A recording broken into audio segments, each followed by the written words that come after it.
All right, everybody, welcome to this TTC interview. And today, my special guest is none other than CowboysBlog. How you doing, CowboysBlog?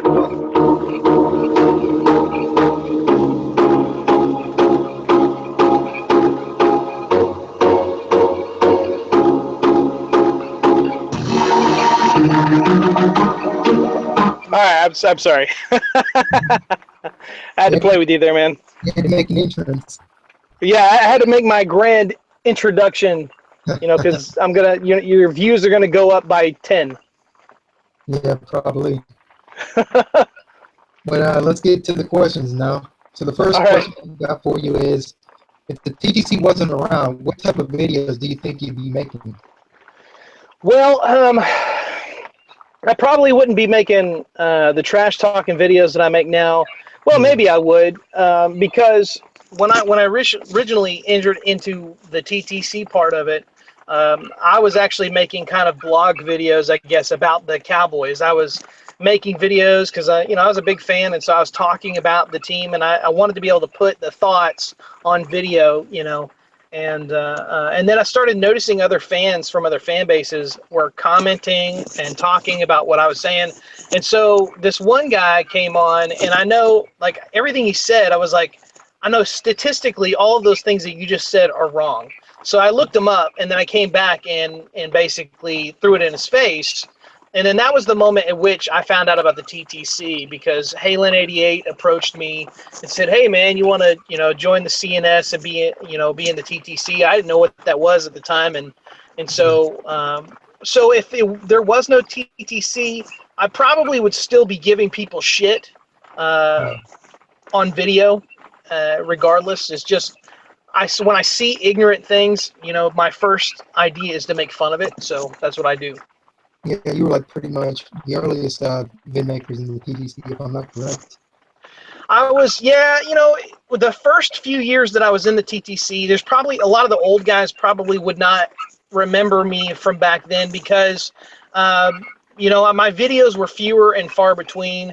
I tried to do it week in and week out, but it wasn't necessarily, the foundation of what the TTC is. We're kind of growing at that time and learning, what are these different things that we do. Cam up, crow up, pay up is one of the things that I say. Those are foundational things that started at the beginning, but weren't always necessarily true at the very, very beginning. So I did make some videos, and I was editing at that time as well, but not quite as much. And also you were limited on video length at that time. I remember that. So yeah, a lot of the guys probably don't remember me. And then after those first 2 years that I was here, I left for a couple years, and then I came back. Yeah. And so I've been back ever since then. Yeah. But so far in your time in the TTC. What's that? Well, I'm asking you this question now. The second question I got for you is, so far in your time in the TTC, was there ever any vid maker that you felt like you really had to bring your A game against? Well, I feel like there's no one vid maker that I think makes me feel like I have to bring my A game. I feel like that pretty much every time I'm going to cam up towards somebody. You don't want to let your guard down, so to speak, with video making. You don't want to, come on video and not be on your P's and Q's and know what you're going to say in advance, or just, that's how you end up catching yourself in a lie, or putting yourself in a situation where you say something that's incorrect, and you have to go back and correct yourself after the fact.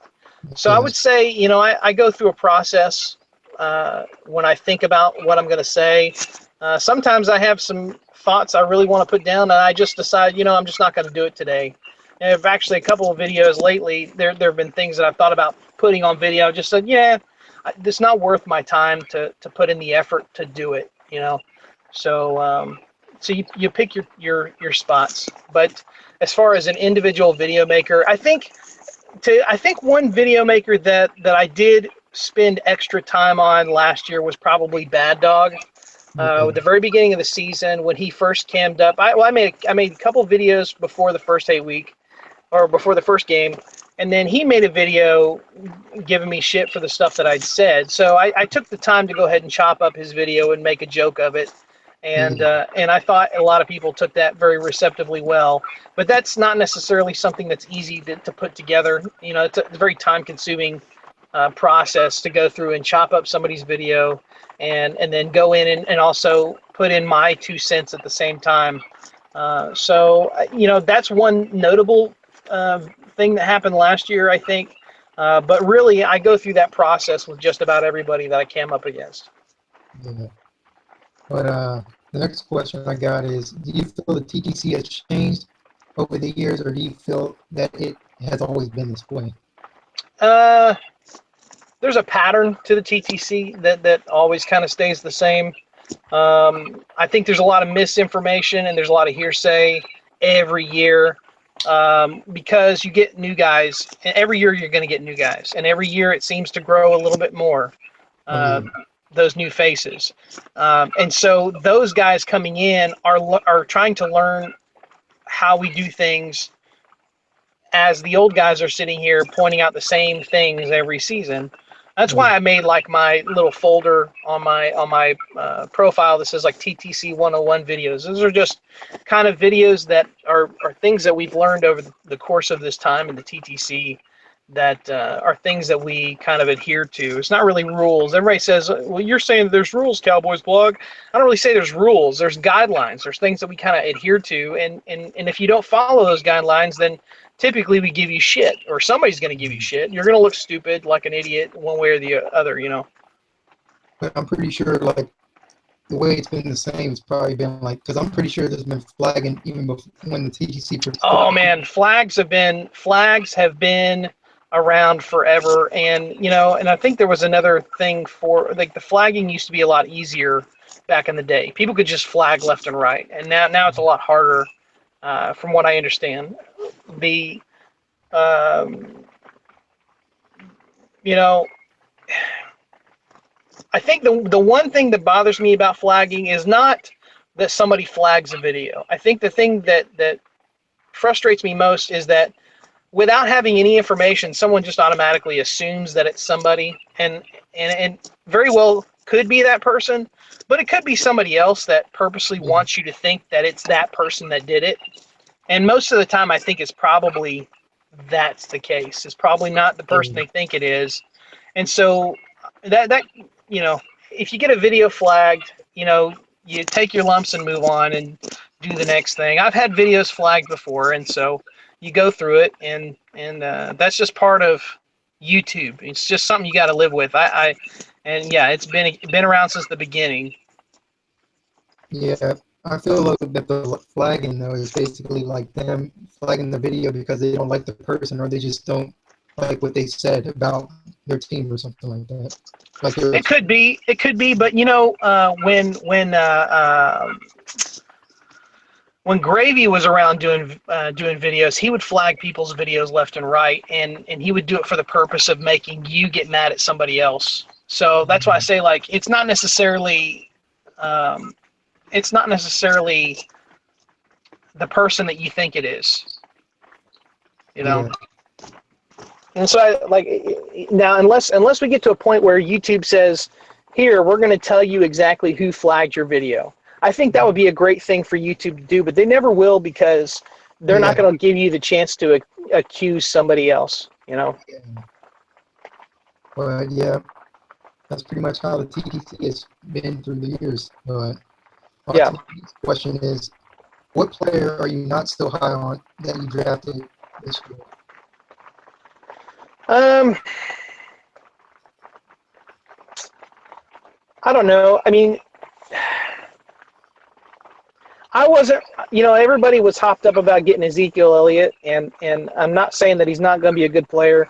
There's a lot of hype behind him, but I was not ecstatic about the idea of getting a running back in the first round.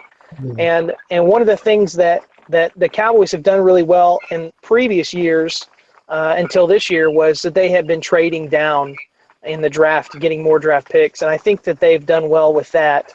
And having more draft picks gives you a larger pool of players to choose from. If you look at the New England Patriots, part of their success, I believe, is that they have done a great job of trading down in the draft and getting larger numbers of players on their squad to be able to choose from, and then they have a larger pool of talent, and they have a good grading on their talent. The Cowboys, I think, have tried to adopt that, but this season I felt like they kind of, you know, risked it all on some magic beans. You know, I don't know what to say about it. So, do you feel that also Jalen Smith, when you drafted him, because like he's injured, so yeah, but I mean, that's not the first time that they've done that. They're willing to take risks on players. They've done it in the past multiple times, and it's just a matter of where they do it in the draft. If it's a feasible move to make, if it's somebody that was projected to go higher and they draft them lower, then I don't see anything wrong with that. It's like they took a risk on Randy Gregory last year. But he was expected. If it hadn't been for his personal problems, he would have been in the first round. So you're taking a risk, but it's not so much of a risk as if you would have picked him at the place that he was projected to go. You know what I'm saying? So, I mean, I'm sure Ezekiel Elliott will be great, but our biggest need is defensive line, and that has been the case for us the last 3-4 years plus. And so that's where I was hoping that they would, trade down, get somebody that can help with that, and here we are. Dallas is having issues with the defensive line, players that failing drug tests, players that are injured, and it's going to be another one of those seasons where we're going to be rotating defensive players in and out, and they're going to rely heavily on the offense to lead the game. Yeah.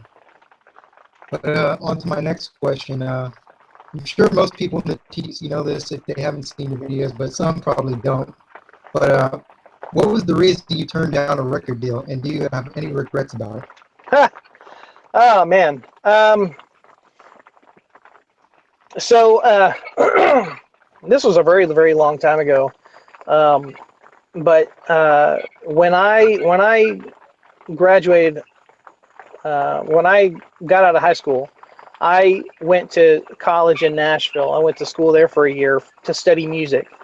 And then and I started getting into a rock band, and I was performing and doing things like that, and music was going really well for me, and I actually ended up dropping out of school because I was doing more with my music than I had time to spend in school. And so they ended up dropping me, said that my voice had too much of a pop sound versus their rock sound that they were going for. So I ended up moving to Los Angeles within a year, and I started working on TV shows and movies, and then I was auditioning for different things here and there. And then I auditioned for this one project, and they said that they're looking for an R&B type singer, and little did I know that the people that were going to produce that group were members of the group that I was a huge fan of growing up, which was Take Six. And if you know anything about like a cappella music, these guys are like the best. I mean, they're amazing, and they're actually they just were nominated or were put into the Gospel Music Hall of Fame last year, I think. But Take Six were one of the groups that I used to grow up listening to, and were who I try to like fashion my voice after. And then come to find out that one of the members of that group were going to be the producer of this group. And so what's funny about it is I auditioned for this group with one of their songs, and so, but I didn't know who was producing it. They said, well, we want you to come in and do another audition with the producer that's going to be producing the group. And I said, okay. And so the guy shows up, and they're like, okay. And then that's when I realized, I was like, oh my gosh, it's that guy from Take Six. And they said, why don't you sing the song that you sang at the original audition, which was one of their songs. And I was like, I think I'm okay. I don't want to sing one of their songs for them. But it turned out good in the end for me. I ended up in the group. We recorded 5 songs. Everything was going great. The big downside for me was that I had a contract on the table. that was going to give me $40,000 for the first album when it was completed. That was fronted money if, you know, when the album would get put out there, and then that money would get recouped from them, and then anything overage would go towards me after the fact. Well, I couldn't get any of that money until the album was complete. So the problem was I was working on the side and not making a lot of money in my job. I had an apartment in LA that I was sharing with like 3 other people, and they were kicking me out of my apartment. They basically said, you know, you're going to have to go. So I had to go find another place, and I couldn't find a place for the price that I needed it for. On top of which, they were wanting me in the studio every day in the middle of the day, which is like, that's the time I need to be working. And so I brought this to the attention of the producers, and I was like, you know, I need some help somehow, some way, shape, or form. You know, it's either I'm going to be living in my car and trying to do this, or I need to move home. You know, that's going to be the next thing. And so they said, well, we can't do anything for you right now. You know, there's nothing, you know, that we can do financially to keep you afloat. And I said, well, then I'm gonna have to move home. And for me at that time, home was Atlanta, because my mom had moved to Atlanta from Texas. And so I said, I'm gonna have to move all the way across the country, basically. And that broke my contract. That was it. I couldn't be a part of it anymore. And when I look back on it, you know, I think the one thing I regret is, you know, I was 20 years old at that time. I was young, and I probably didn't have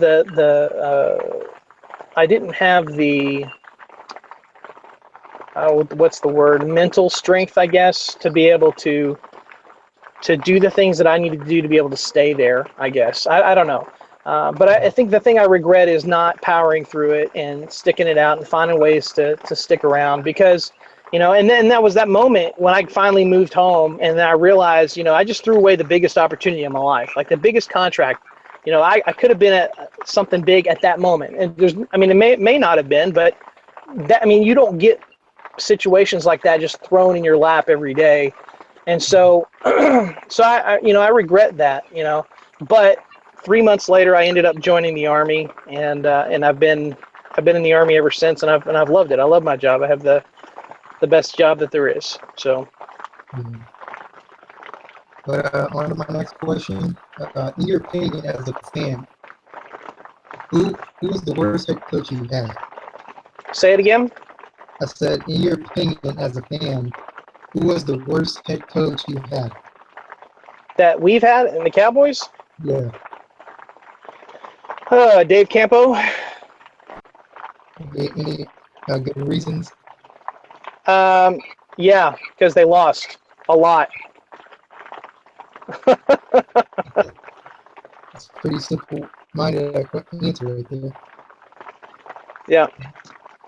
Wasn't that around the time? I'm not sure if I'm correct or not, but wasn't that around the time when you guys got the first pick? I'm sorry. Say it again. Wasn't that around the time you guys got the first pick in the next year's draft? You're gonna catch me lying if I say yes, because I'm not sure. It probably is. I know that's when everything just kind of started going downhill.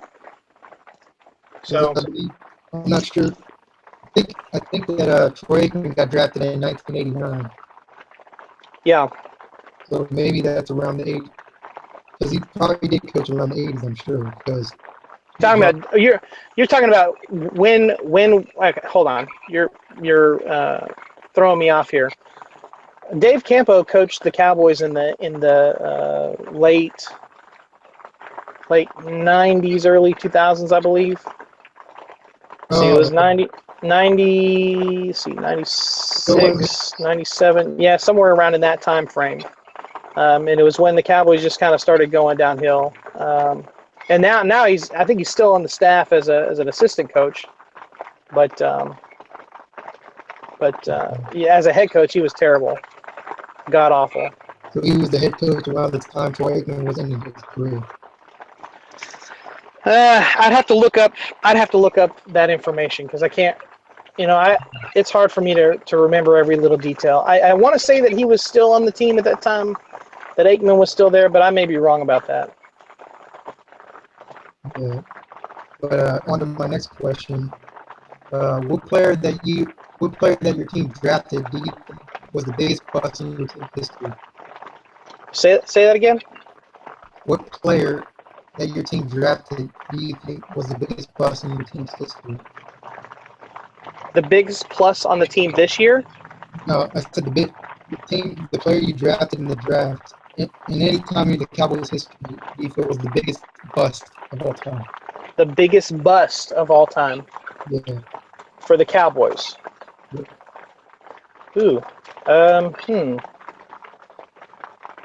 The biggest bust.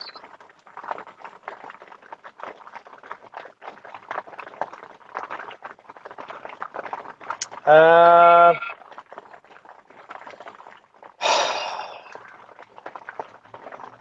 don't know if I can answer that question right off the top of my head. There was a guy a few years ago, and I can't remember what position he played, that was drafted in the first round. That was like the biggest flop, and I can't remember, man. I don't know how to answer that question right now. That was a pretty tough question right there. Yep. On to my next question. You don't think about the losers. you Yeah, think about the guys that are big successes. You know what I mean? And I think really there was a string of time there in the mid 2000s that the Cowboys, well, actually, yeah, before, yeah, mid 2000s that the Cowboys were not doing well with drafts in general. It wasn't even because I think it was the year that they drafted like 13 players and like all of them were garbage.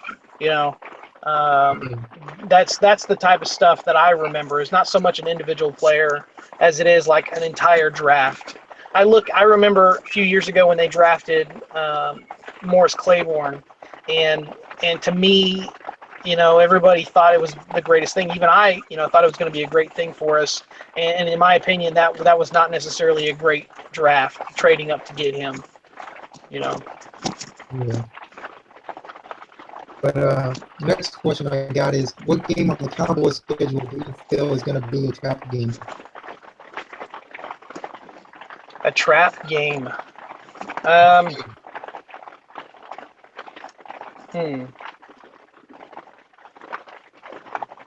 don't know. I don't really think in terms of. I don't think in terms of games like that. I think everybody that plays the Cowboys, and you'll hear Cowboys fans say this all the time, but everybody that plays the Cowboys tries to give their A game because it's the Cowboys. It's America's team, and so I don't really think of and as the season goes along, you get more of a sense of where those games will be. But I couldn't tell you, man. That's not something I would just think of off the top of my head. Trap game, you got to see where your record's going to be by that point in the season. Because I mean, if you got a good record, you could take a loss here and there. If you've got a losing record, then there's really not a point of getting a trap game. Every game is a must win. Yeah, that's true. All right, so this next question, I'm pretty sure most Cowboys fans are pretty much going to question this too, but in your opinion, if Tony Romo stays healthy this year, how good do you think your team will be? Sorry, say that again. If Tony Romo stays healthy this season, how good do you think your team will be? Well, this is something that I will probably address in a future video. This is the one thing that I hate is when they put all of their, not faith, but they put all of the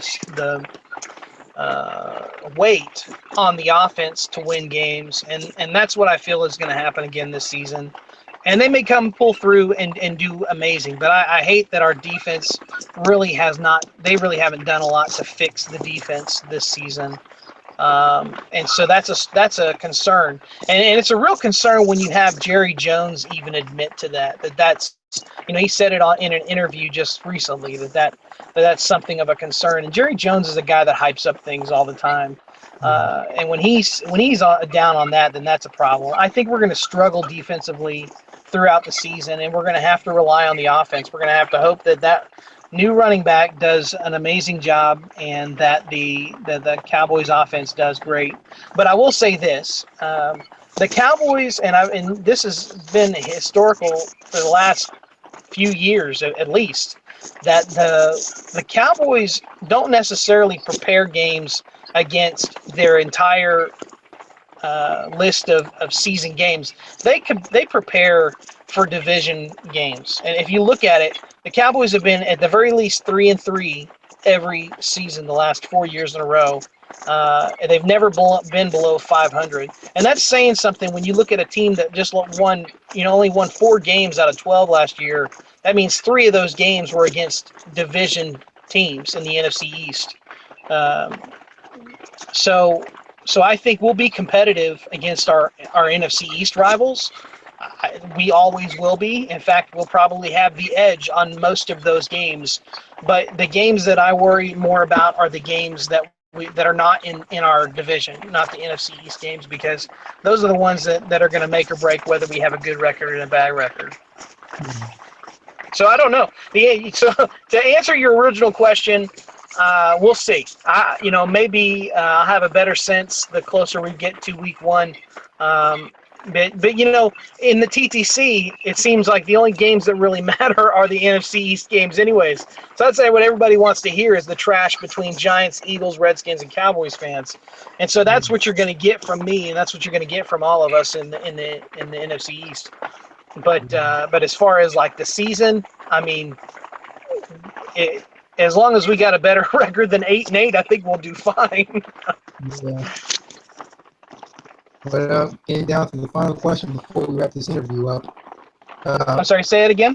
I said we're getting down to the final question before we wrap this interview up, and then okay. Go ahead and do you. But what makes a good TTC video maker in your opinion? What makes a good TTC video maker?